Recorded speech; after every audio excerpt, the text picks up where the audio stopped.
Okay, welcome to the iPad podcast from, and this is February 27th, 2011.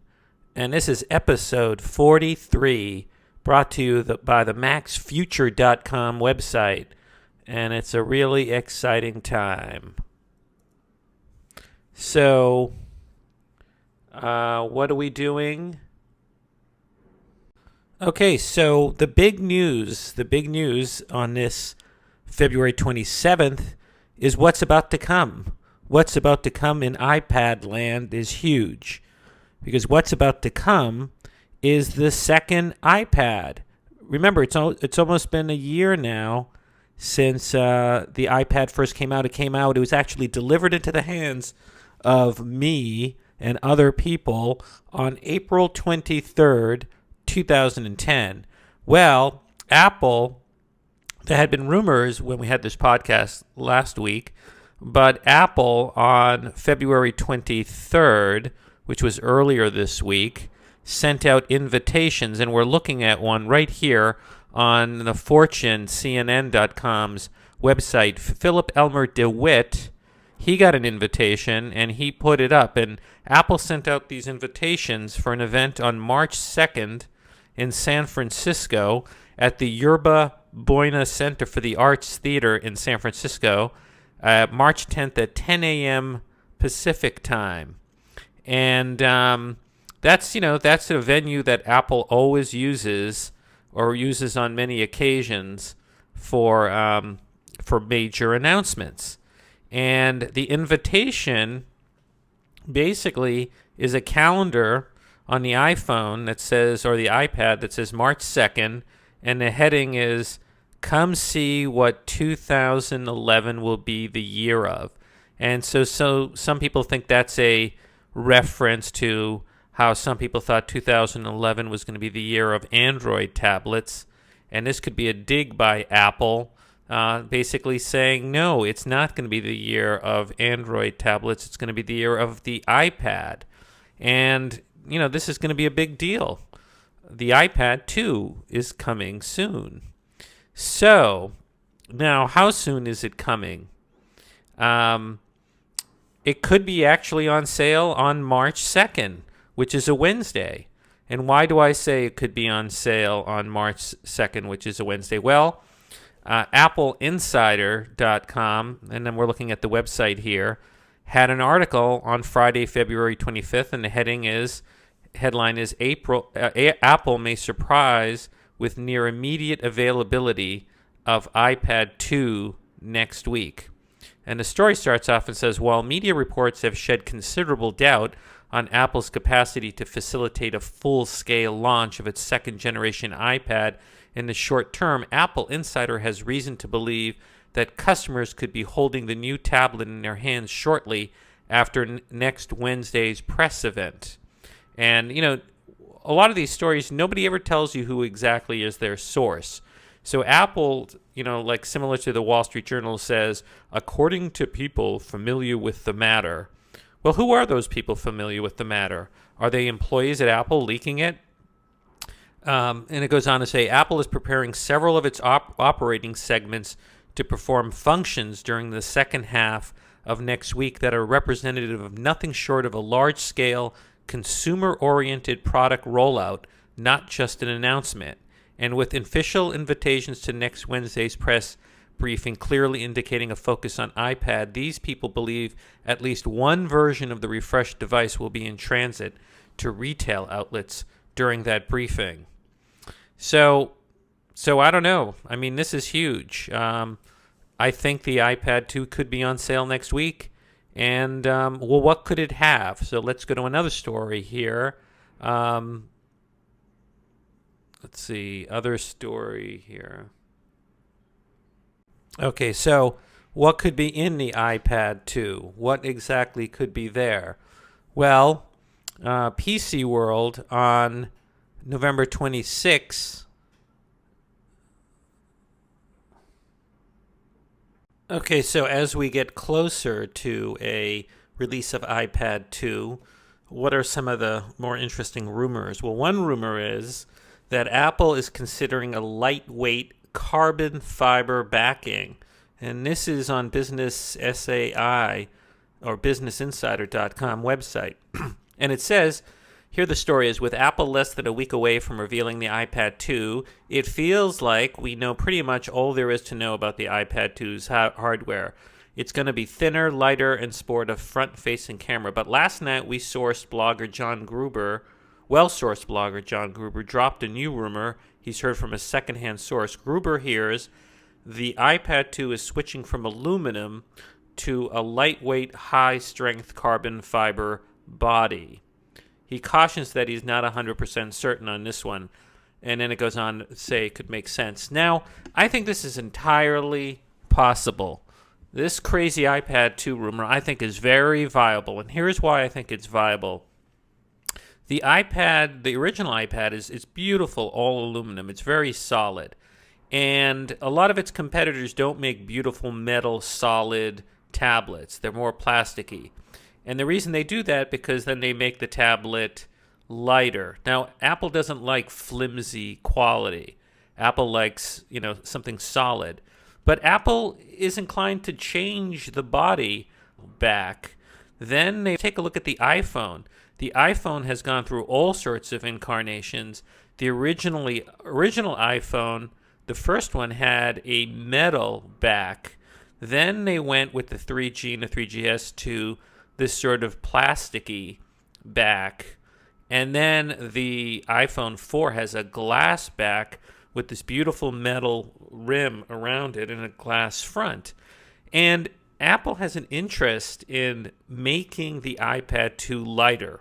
If there are any weaknesses in the iPad, it's that it could be a little bit lighter. Right now, at 1.5 pounds, it feels a little heavy. So if Apple can find a way to get that weight down by a few ounces, let's say down to 1.2 or 1.1 pounds, that would be tremendous. So I'm sort of believing this. I think Apple's going to have to do something to make the iPad lighter. Now, Apple tends to make its devices lighter and thinner and sleeker. Look at the evolution of the iPhone. Look at the evolution of the iPod. The first iPod that came out in 2001 was really thick. I still have it. Then it got thinner and thinner. And now look at the iPod Touch. It's so thin. It's so thin that it's almost thinner than the dock, the dock that it has, the USB dock. So I think that's very viable. Other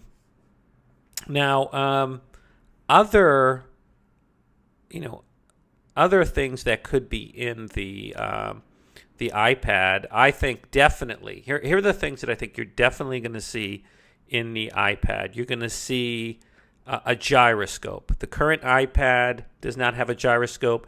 The iPhone 4 has a gyroscope. I think you're going to see a faster processor. Now, the current processor is a 1 gigahertz A4 processor. Will it be a dual-core processor? Possibly. I certainly hope so. It could be an A5 processor that's dual-core and has maybe additional, gigahertz. So maybe it's 1.25 gigahertz. You will definitely see more RAM. The current RAM is 256 megabytes. It's half as much as in the iPhone 4. I think it's definitely going to go to 512 megabytes. I personally would like it to go to 1 gigabyte of RAM. But, Apple doesn't do things like in huge escalations from one device to another and to another model. And particularly as the big rumor which we discussed last week was that there could be an iPad 3 coming out in the fall. So I think it's very possible that we're just going to see, a significant, but somewhat significant, but not, titanic increase in the processor speed. And the RAM is probably going to go to 512 megabytes. And the current storage, it tops out at 64 gigabytes. I predict that the storage will go double to 128 for the maximum. Apple will do that to really send a message, because a lot of people care about storage, and it'll blow away the competition. I mean, I think the current competition, the Zoom, I'm not sure about this, but I think the Zoom, the most you can get is 32 gigabytes. So already it doesn't, no, maybe it does have 64 gigabytes. But if Apple goes to 128 gigabyte storage, it's really going to send a message. So we're going to have that. Again, it's going to have the gyroscope. We didn't have the gyroscope. It's going to have an additional connection.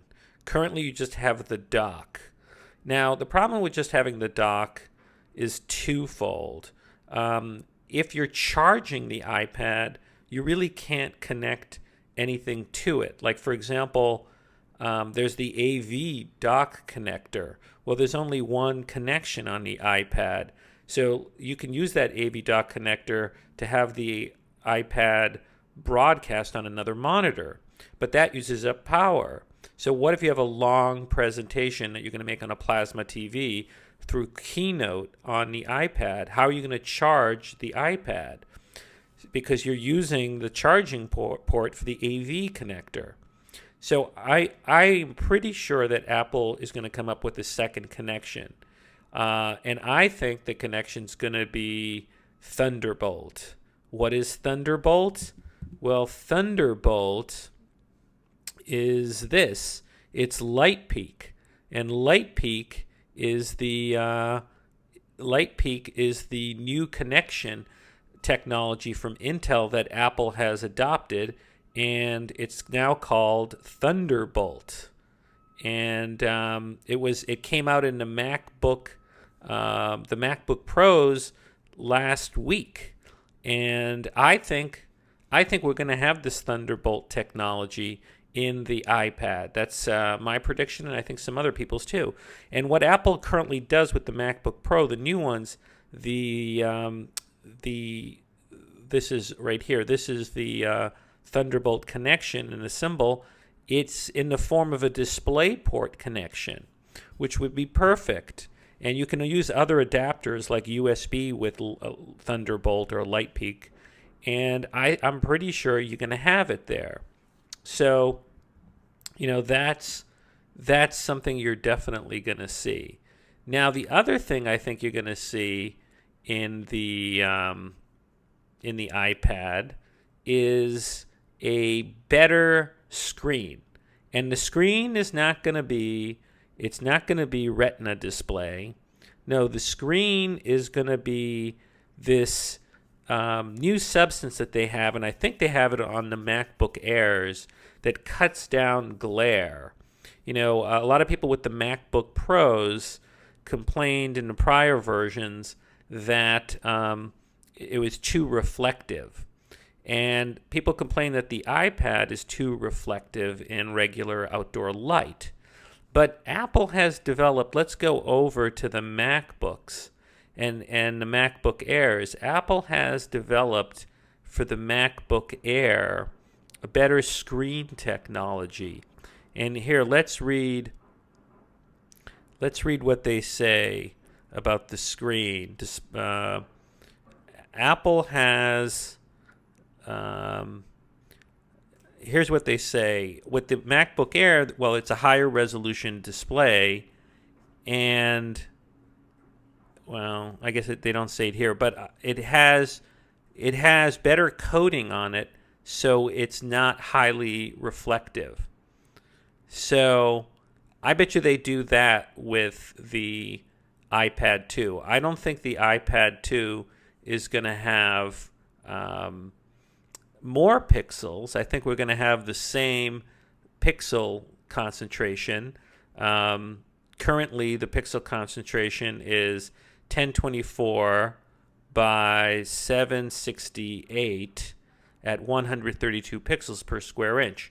I don't think Apple's going to increase that. I don't think they're ready to increase that because, it'd be very expensive. The best way to increase that is to double those numbers, make it 248 times, what would that be? 15, how's my math? Well, 15 and change, 1500 and change.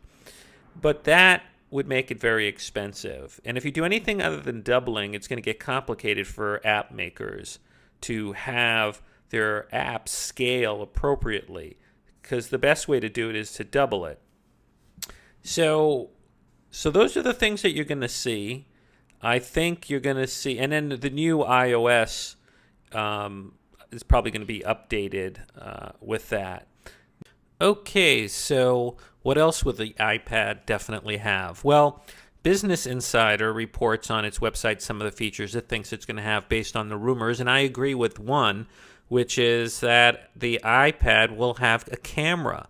It will not only have a front camera, it'll most likely have a back camera to facilitate the use of FaceTime. FaceTime is something big that Apple is pushing. With the release of the MacBook Pros, Apple quietly announced that FaceTime for the Mac is now out of beta and it's in 1.0, but the point is that Apple's pushing FaceTime. So right now, the only thing that Apple doesn't have in its computer family that has FaceTime is the iPad. So for the iPad to have FaceTime, yeah, it could just have a receiving FaceTime app that would just do audio, but that would be ridiculous. Apple is going to have FaceTime that can work to broadcast to another FaceTime device. So it's going to have a front-facing camera, and it's going to have probably the back-facing camera, because one of the great features of, let's say, the iPhone 4 is with the dual cameras, it's very cool to be on FaceTime, and you're talking into the screen, and people can see you, and then you can just press a button, not lose the call, and you can aim the camera in the back side and show people where you are or what your, I don't know, family is doing. And this is perfect for if you have kids and you want, the grandparents to see what you're doing.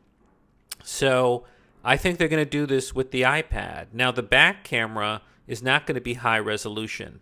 They're going to do a similar thing that they did with the iPod Touch.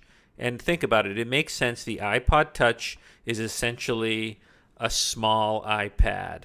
And the iPod Touch has a front camera, and the back camera isn't very high pixel for picture taking, but it's enough pixels to have high definition video or VGA video. But Apple, I think, with the iPad 2 is going to have enough pixels to have high definition video being shot out of the backside camera. So I'm pretty sure you're going to see that also on Wednesday. Okay, so what else are we going to see in the iPad 2? And I think there's been rumors out there saying that Apple's developing a dual chip, a dual carrier chip, or dual carrier technology chip for communication. And I think they're going to put that in the iPad 2. And so what does that mean? Well, the iPad currently, you can get it with a chip that allows it to have cell phone data connection with AT&T. Well, AT&T's technology is different than that of Verizon. AT&T uses GSM technology, and a lot of the world uses GSM technology, and you put a little SIM card in the iPad 2 if you get it with the GSM chip, and you can activate it on AT&T's network, or if you go overseas, I guess you can activate it on other GSM networks. But now we have Verizon, and Verizon uses CDMA, and so do other carriers around the world, particularly in Brazil and China. And so Qualcomm makes a dual chip, and I believe Apple's going to put it in the iPad 2 so that the iPad 2, you can buy ad hoc cell phone data services from either AT&T or Verizon. Now, currently with the iPad, you don't have to commit to a multi-year data plan with AT&T. You can buy it month to month. For $25, you get 2 gigabytes of data. And I think Apple's going to make it easy, starting with the iPad 2, to go dual carrier. That's my prediction. So I think you're going to see a dual carrier chip in there, at least on one model of the iPad. Apple will probably also make, again, the cheapest models are just going to be Wi-Fi only. That's what I have, and I think Apple will continue that way. Okay, so Business Insider discusses some other things that the iPad 2 can have. And one is some weird grill. And there were some rumors, leading up to this week's event that says that the body of the iPad is going to have some grill. And there's a picture of it here on businessinsider.com from makatakara.jp/blog. And, some people speculate that the grill will have a better speaker, but it's kind of ugly, and Apple's not into making ugly things. So I'm a little skeptical that you're going to see this kind of speaker, this sort of grill on one side of the iPad. So I say no, we're not going to see it. Okay, so Business Insider has another point, which is that there's a small chance that the iPad 2 does not have a home button. And some people suggested that this would happen as Apple doesn't like buttons and stuff like that, or Steve Jobs doesn't. But John Gruber of Daring Fireball thinks that doesn't make sense because you need a button. And I agree. You got to change it on all the devices. You're going to have legacy iPads out there with a button. I think people are used to the home button. I think it's a good tool, so I think it's going to be there. I don't think it's going to disappear, the home button. I mean, what do you guys think? Do you think we'll have no home button? I doubt it. Okay, so the other thing that the Business Insider speculates on is, will the iPad 2 have an SD slot? And I, for one, think it will not have an SD slot. Personally, I don't like SD slots. I have one on my new iMac. I never use it. And why is that? Well, because, look, I take a lot of photos just with my iPhone. And my iPhone, you can't take out an SD card. And more, I think people are taking pictures with the iPhone. And people who have the iPad have an iPhone. And if you really have a high-end camera with an SD card in it, you're going to probably just tether it or wait till you get back to a big computer that you have. So the other reason to have an SD card is if you're going to have expansive storage. And I don't think Apple's going to do that, because when you have expansive storage, it can cause all sorts of problems. Because if people have different types of SD cards and you can access them for storage, what if there are problems with it? People are going to complain to Apple about, if there's formatting problems and all that. And it's just messy. So I say there is going to be no SD card. So another thing that is being discussed as being in the iPad 2 is NFC. Apple's working on near-field communication chips. Near-field communication chips are the things that are going in a lot of credit cards that allow you to get close to a credit card reader in a store and charge something. And the rumor that's been going around for a while is that Apple's developing near-field communication chips to put in the iPad or the iPhone or the iPod Touch. Now, I do think Apple's going with this technology, but I don't think we're going to see it in the iPad 2 because that's adding too many features at once. Apple likes to, throw consumers, new features and then save some features for future upgrades. And I think just throwing, they're going to give consumers a better processor, better RAM, the cameras, the gyroscope. The gyroscope's good for playing games. So why should they throw near-field communication in now? Because the iPad's not hypermobile. An iPhone is going to be something that you're going to want to use with near-field communication. And I think we're going to see it first in an iPhone. So it could be in the iPhone 5.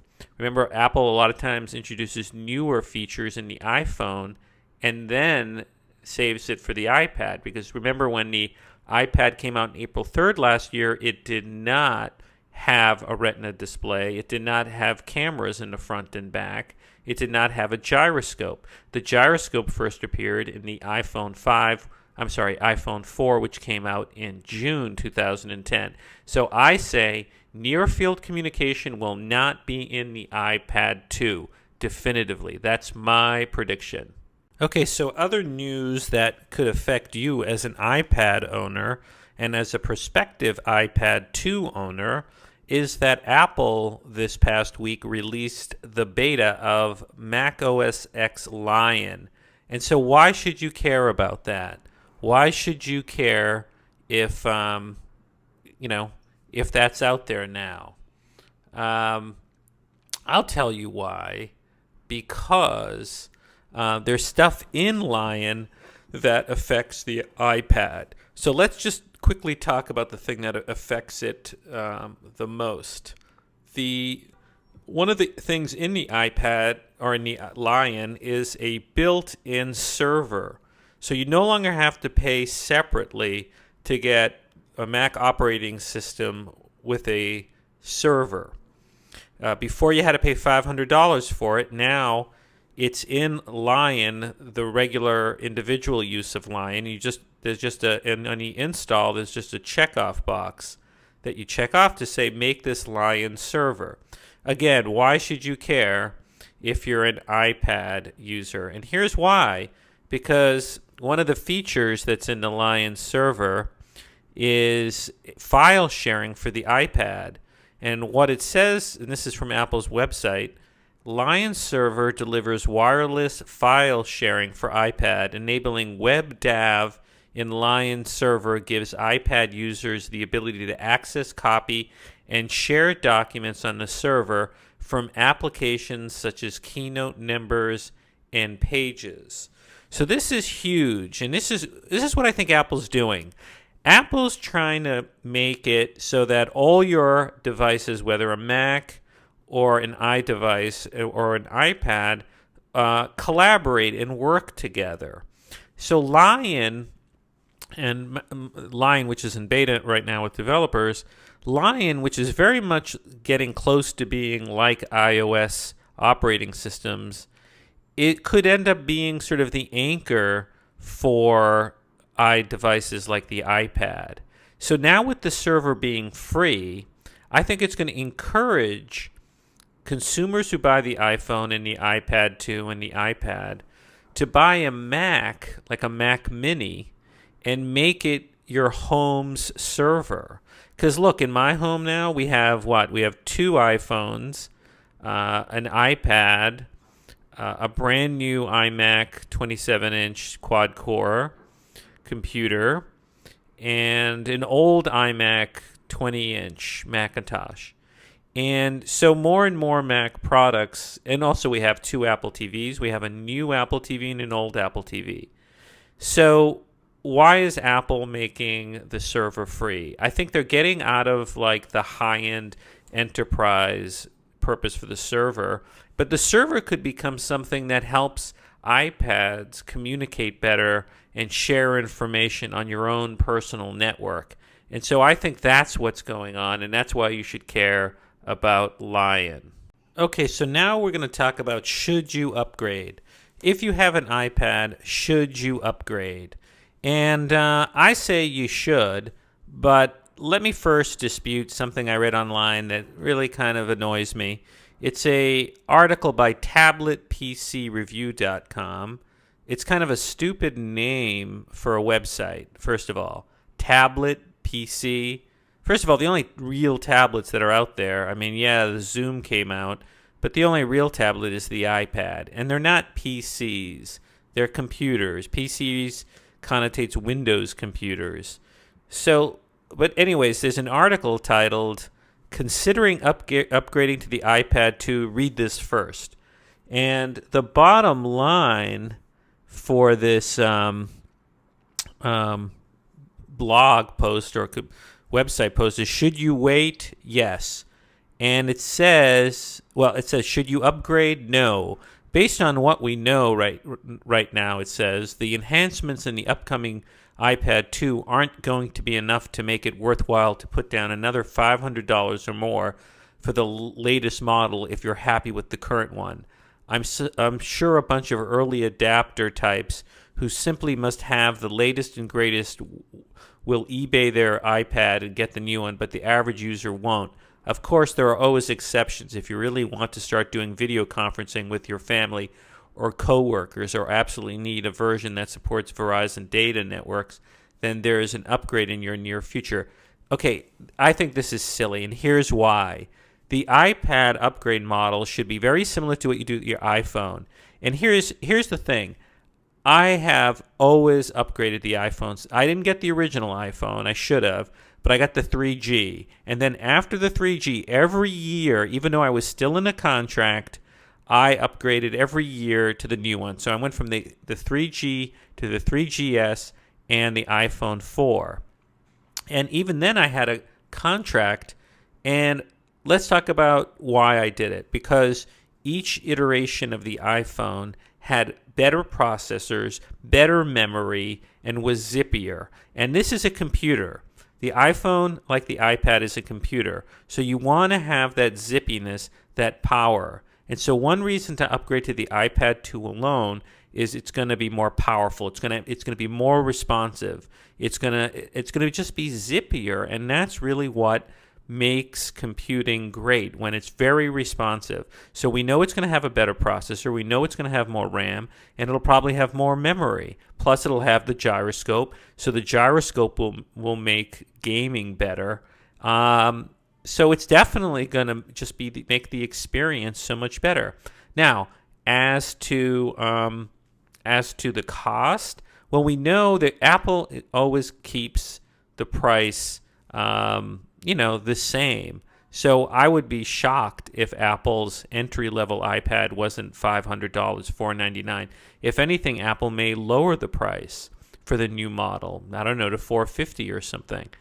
But you're not going to pay $450. You can easily get rid of your iPad. You can easily sell it. In the past, I've been able to sell the iPhone, which was subsidized, at pretty much what it costs to get a new subsidized iPhone. And really, every year I've been upgrading, and it hasn't really cost me anything.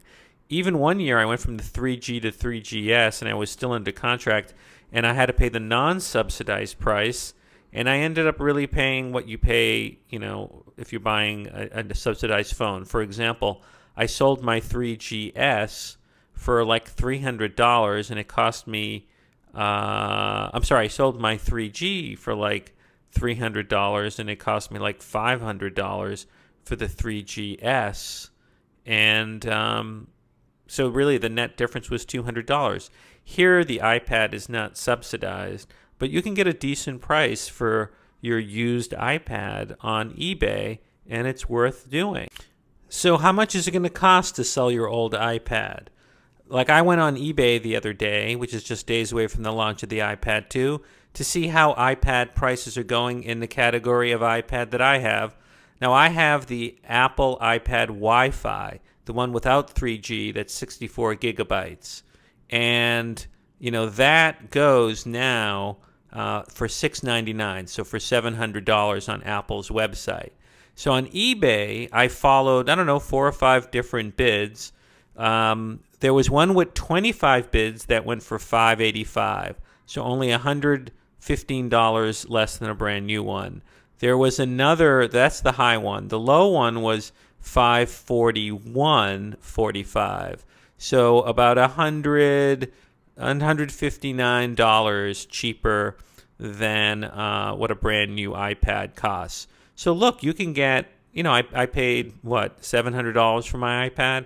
I could get, a little over $500 for it. But I'm going to keep my iPad 2, my original iPad, and I'm going to get the iPad 2. Why am I going to keep my original one? One, I have family members who could use it, but also, I haven't really talked about this before, but I'm developing with a friend who's a programmer an enterprise app for the iPad. And it's good to have the older versions of any devices that you're going to run software on. So I'm going to keep the original iPad. Plus, I think it's a historic device. So I'm going to keep this historic device as a memento. Because, who knows? It could be worth something in the future. Okay, so now let's get to the point where you're actually newbie and you've never had an iPad and you're going to get one. So here are some tips that I have. Top things for newbie. Top things for newbie. Activation.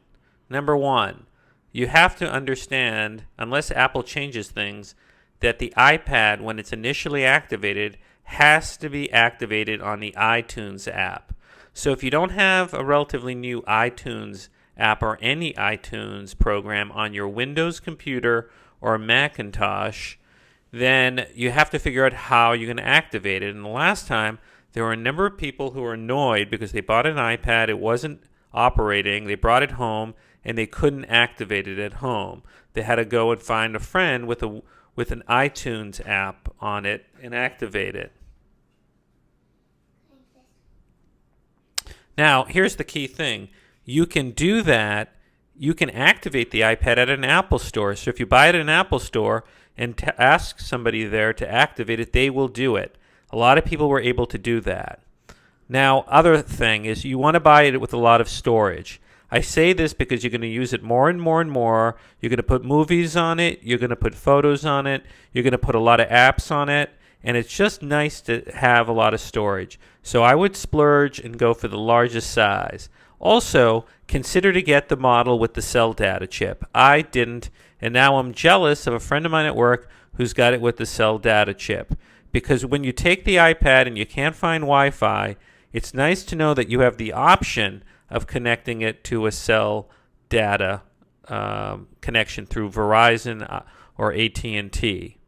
Now, here are some core apps that you should consider if you're a newbie to get that don't come with the iPad.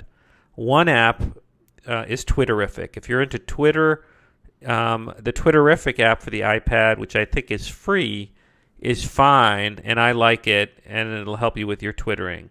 Get the Pad Info app. I believe that's also free, and it's a utility app that just tells you things like how much of your storage is being used up, how much memory is active, the battery level, the disk size, and there's a little advertising in it, but it's free, and it's essentially utility that gives you stats on your iPad. And then here's other free stuff. Get the Google app. The Google app is always handy for searching and getting information. Get the FLIPBOARD app. The FLIPBOARD app, which came out in the last few months, is essentially turns your social media and RSS and news feeds into a beautiful reading experience where you can flip through it. It's really fantastic.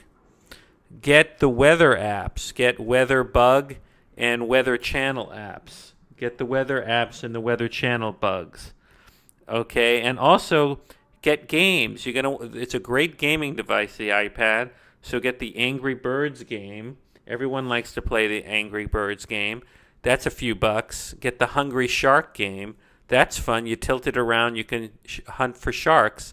Get the PINBALL HD game. It turns your iPad into a pinball machine. That's, I don't know, $2 or $3 or $5. Get the MULTIPONG game. You can play up to 4 people on each side of the iPad.